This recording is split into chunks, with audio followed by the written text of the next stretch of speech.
आज 26/2022 दो एतबार से आज का दिन बड़ा अहमियत का हामिल है। पहले तो ये कि 26/11 यहाँ हुआ था बॉम्बे में। मुंबई में जो अजमल कसाब और उसके साथियों ने जो हमला किया था, जिसमें कई पुलिस ऑफिसर, कर्मचारी और कई सिविलियंस हलाक हुए, जख्मी हुए। मैं उनको दिल की गहराइयों से खिराज अकीदत पेश करता हूं और अपने उन्वान पे आता हूं। आज संविधान दिवस, उर्दू में जिसे हम आइन डे कहेंगे, यौम आइन, तो आज उसके ऊपर गुफ्तगू करेंगे। आइन और कानून ये दो अलग अलग चीजें होती है। आइन वो होता है जिसकी बुनियाद पर एक मुल्क चलता है। मुल्क कैसा चले, उसका सियासी निजाम कैसा हो, उसका एजुकेशन निजाम कैसा हो, उसका एडमिनिस्ट्रेशन कैसा हो, ये सारी चीजें आइन तय करता है। हुकूमत किस तरीके से तब्दील हो, ये आइन तय करता है। और कानून जो होता है वो आइन से ड्राइव किया होता है, यानी आइन के फ्रेम में कानून अलग अलग कानून बनते हैं। तो आइन जो होता है वो फ्रेम होता है और उसके अंदर आप आजाद हैं कानून बनाने के लिए। एक मोटी मोटी बात मैंने आपको बता दी। अब सवाल यह है कि 26 नवंबर 1949 को आइन हमने कबूल किया। उससे पहले आइन साज कमेटी ने बड़ी मेहनत करके आजादी के बाद से 2 साल तक लगातार मेहनत करके उन्होंने एक बेहतरीन आइन बनाया। डॉक्टर बाबा साहेब अम्बेडकर को उसका बड़ा क्रेडिट जाता है। और आइन साज कमेटी के इस बेहतरीन कारकर्दगी के बाद हमने उसको आइन को कबूल किया। तो आइन की जो सबसे खुसूसी बात है, वो एक किताब है, उसके मुख्तलिफ चैप्टर्स हैं, उसके अंदर कई आर्टिकल्स हैं। वो तो एक मोटी मोटी बात है, लेकिन असल में जो रूह है आइन की, वो है आइडिया ऑफ इंडिया, जिसको एक्सप्लेन करने के लिए मैं आपके सामने खड़ा हूं। बच्चों याद रखो, ये आइन ने जो हमको आइडिया ऑफ इंडिया दिया है, जिसको हम हिंदी में या मराठी में यूं कहेंगे कि भारत की भावना, आइडिया ऑफ इंडिया, ये क्या है? जब तक आप ये नहीं समझ में आएंगे तो आइन की किताब आपके लिए बेईमान है। कोई मतलब नहीं हो आइन की किताब का। उसके जो क्लॉजेस है उसके ऊपर अदालतों में बहस होती है, लेकिन कॉमन मैन के लिए कि आइडिया ऑफ इंडिया क्या है, ये जानना आप लोगों के लिए जरूरी है। और इस वक्त जो जिस उम्र में आप हैं, उस उम्र में अगरचे आप एक बार समझ गए कि आइडिया ऑफ इंडिया क्या है, तो उसको प्रिजर्व करने के लिए आगे आप कोशिशें कर सकते हैं। और इसीलिए मैं हाजिर हुआ हूं। असल में बात यह है कि हमारा जो मुल्क है वो मुख्तलिफ मज़ाहिब का मुल्क है। जैसे कि सलाद की प्लेट आप देखते हैं ना, सलाद की प्लेट में हर फल फ्रूट के टुकड़े होते हैं। हर एक का अपना अलग मुकाम होता है, अपना अलग रंग होता है, अपना अलग टेस्ट होता है, लेकिन फिर भी वो सलाद की एक प्लेट होती है। उसी तरह से आप गुलदस्ता देखते हैं, गुलदस्ते में हमा किस्म के फूल होते हैं, उनके रंग अलग होते हैं, उनकी साख्त अलग होती है, उनकी खुशबू अलग होती है, लेकिन वो गुलदस्ता बन के उसका एक अलग ही वजूद आता है। उसी तरीके से हमारे मुल्क में 8 बड़े मज़ाहिब, सैकड़ों जातें और लिंग्विस्टिक टेबल जो पिछले सेंसस का है उसके हिसाब से 19,500 जुबानें बोली जाती हैं हमारे मुल्क में। कितनी बात जबानें बोली जाती हैं? 19,500 जबानें बोली जाती हैं। तो आप हमारे मुल्क का मल्टी डायमेंशनल कैरेक्टर कितना वसी है, इसको आप आसानी से समझ सकते हैं। तो इतने मुख्तलिफ किस्म के लोग, मुख्तलिफ जबानें बोलने वाले, मुख्तलिफ एथनिक ग्रुप्स, इनके वंश अलग है, इनकी साख्त अलग है। नॉर्थ ईस्ट के लोग अलग हैं, केरला के अलग हैं, तमिलनाडु के अलग है, महाराष्ट्र के अलग हैं, मध्य प्रदेश के अलग हैं, यूपी के अलग हैं। इनका सकाफत अलग, इनकी तारीख अलग, इनके खाने पीने के तरीके अलग, ये सब अलग अलग है, लेकिन फिर भी आइडिया ऑफ इंडिया ने इनको यूनाइट करके रखा हुआ है। ये बड़ी अहमियत की हामिल बात है। और इसी आइडिया ऑफ इंडिया ने इस हिंदुस्तान को पिछले 75 साल से कहां पहुंचाया है? एक अजीम ताकत बनाया है जो कि दुनिया को लीड कर सकती है, ऐसी पोजीशन में लाके खड़ा किया है। 15 अगस्त 1947 को हमारे मुल्क में एक सुई भी नहीं बनती थी, और आज बड़ी बड़ी चीजें, हमारा खुद का हवाई जहाज का कारखाना है, लोकोमोटिव्स के कारखाने हैं, भेल है, बड़े बड़े इंजीनियरिंग की चीजें हम लोग बना रहे हैं।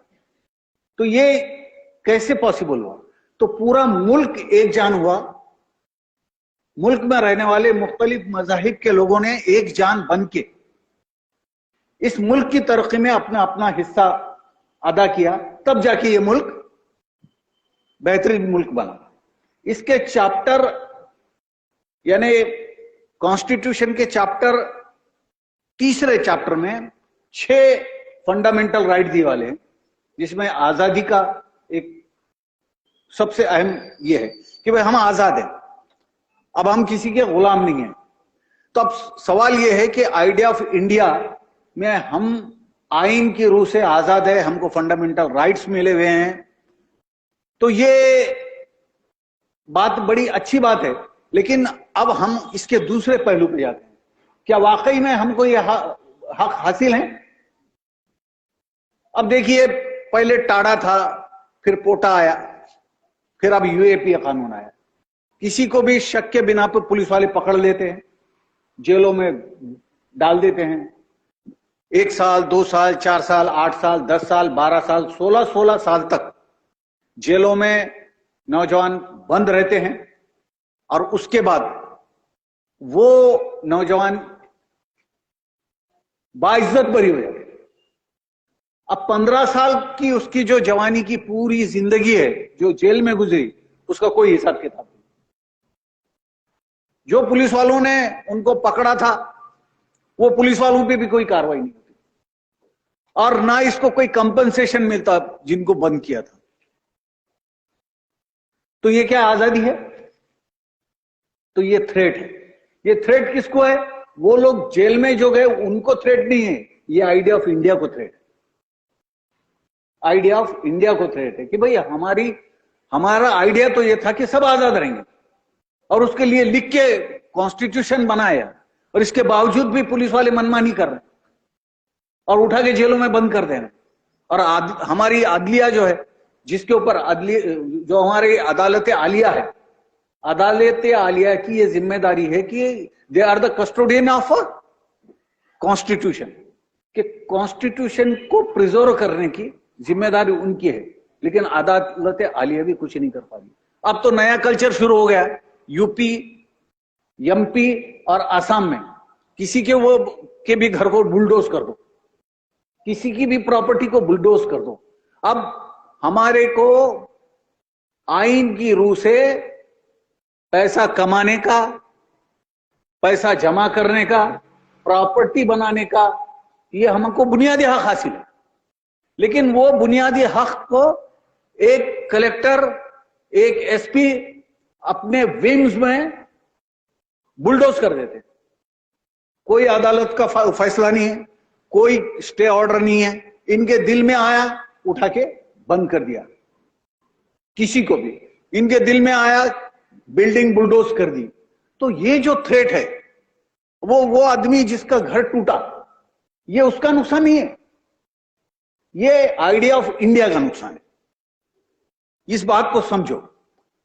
तो इस तरीके के थ्रेट्स अब हमारे आइन को मिल रहे हैं। अब आपको बताता हूं कि आर्टिकल 32 में यह कहा गया है कि सबको मसावात के साथ सरकार देखेगी।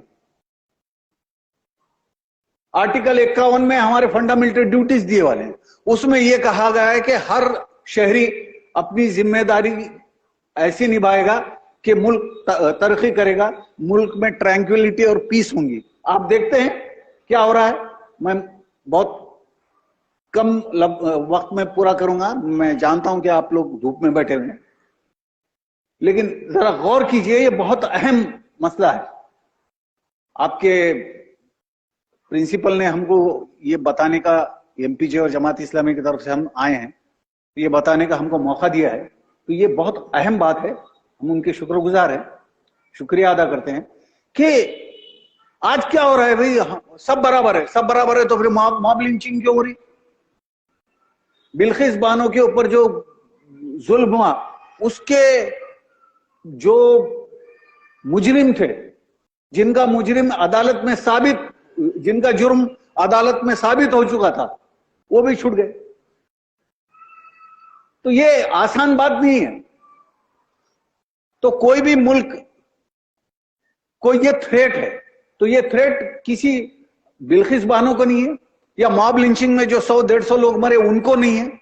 ये थ्रेट आइडिया ऑफ इंडिया को, यानी जो मकसद था हमारे मुल्क को बनाने का, और जिस वजह से हमने कॉन्स्टिट्यूशन को अडॉप्ट किया, उसको थ्रेट है।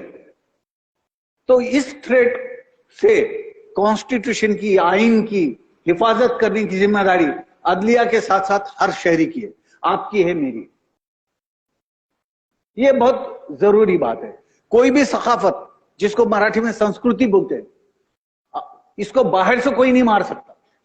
मैं अब अपनी बात के आखिरी मरहले पे आया हूं कि कोई भी संस्कृति, कोई भी सकाफत जो है, वो उसको बाहर से कोई ताकत खत्म नहीं कर सकती, उसको अंदर से ही खत्म किया जा सकता है, और खत्म करने वाले खुद होते हैं। जैसे कि इस्लामी सकाफत की एक मिसाल आपको देता हूं। तो इस्लाम के अंदर जो बातें शरीयत के दायरे में हैं, उन बातों से रूगर्दानी हम खुद कर रहे हैं। अब मुझे बताइए, बर्थडे मनाना इस्लाम में जायज है क्या? बर्थडे मना रहे हैं, यानी अपने हाथ से अपनी सकाफत का गला घोट रहे हैं। यानी ऐसी कई चीजें, शादियों में आप सल्लल्लाहु अलैहि वसल्लम ने फरमाया कि निकाह को आसान करो, हम उसको मुश्किल बना रहे हैं। बना रहे कि नहीं बना रहे? तो अपने हाथ से हम इस्लामी सकाफत का क्या कर रहे हैं? गला घोट रहे हैं। तो जिस तरीके से अब ये इस्लामी संस्कृति जो है, इस्लामी सकाफत जो है, इसको बाहर वाले नुकसान पहुंचा रहे क्या, और पहुंचा सकते क्या? अगरचे हमारी सकाफत की, अगरचे हम प्रिजर्वेशन करेंगे हमारी सकाफत को, तो बाहर वाला उसको नुकसान नहीं पहुंचा सकता। हाँ, ये जरूर है कि हम खुद अपने हाथों से उसको बर्बाद कर सकते हैं। तो उसी तरीके से आइडिया ऑफ इंडिया को बाहर से थ्रेट नहीं है, आइडिया ऑफ इंडिया को अंदर से थ्रेट है। हिंदुस्तानी संस्कृति को अंदर से थ्रेट है। वो कैसे है कि जहां जिस सकाफत में, जिस मुल्क में अंदर से थ्रेट होती है, लोग आपस में लड़ना शुरू करते हैं, आपस में एक दूसरे से नफरत करना शुरू करते हैं, और वही नफरत आगे बढ़ते बढ़ते मॉब लिंचिंग बनती है, कभी बुलडोज करा देती है लोगों के घरों को, कभी फसादात करा देती है। तो लिहाजा आज के दिन, जिस दिन हमने आइन को अपने लिए कबूल किया था, आइए हम इस बात का आज़्म करें कि हम अपने मुल्क के कानून और आइन की पासदारी करेंगे, एक जिम्मेदार शहरी बनेंगे और जिम्मेदारी के साथ हम आगे जिंदगी जिएंगे। ऐसा कोई काम हम नहीं करेंगे जिसकी वजह से हमारे आइन को नुकसान हो, हमारे मुल्क को नुकसान हो। मैं आप सबको एक बेहतरीन मुस्तकबिल की दुआ देता हूं और यहां पर रुकता हूं। खुदा हाफिज।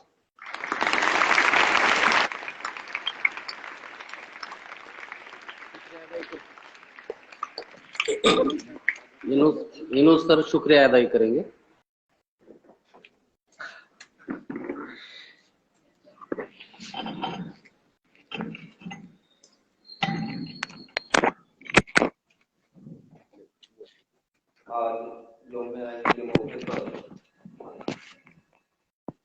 साबिक़ा पीआई शेख साहब DYSP और उनकी टीम ने यहाँ आकर हमें तफसीली तौर पर मालूमात दी। उन्होंने अपना कीमती वक्त निकालकर हमारे इदारे के तमाम तलबा और असातिज़ा को आइन से मुताल्लिक़ आगाह किया। इस मौके पर मैं इन शेख साहब और उनकी तमाम टीम को हमारी संस्था और स्कूल और तमाम असातिज़ा और सदर मोल्लेमा की जानिब से शुक्रिया अदा करता हूं और सदर मोल्लेमा की इजाज़त से इस मुख्तसर सी तकरीब के इख्तिताम का ऐलान करता हूं। Thanks for watching. Please subscribe for more videos.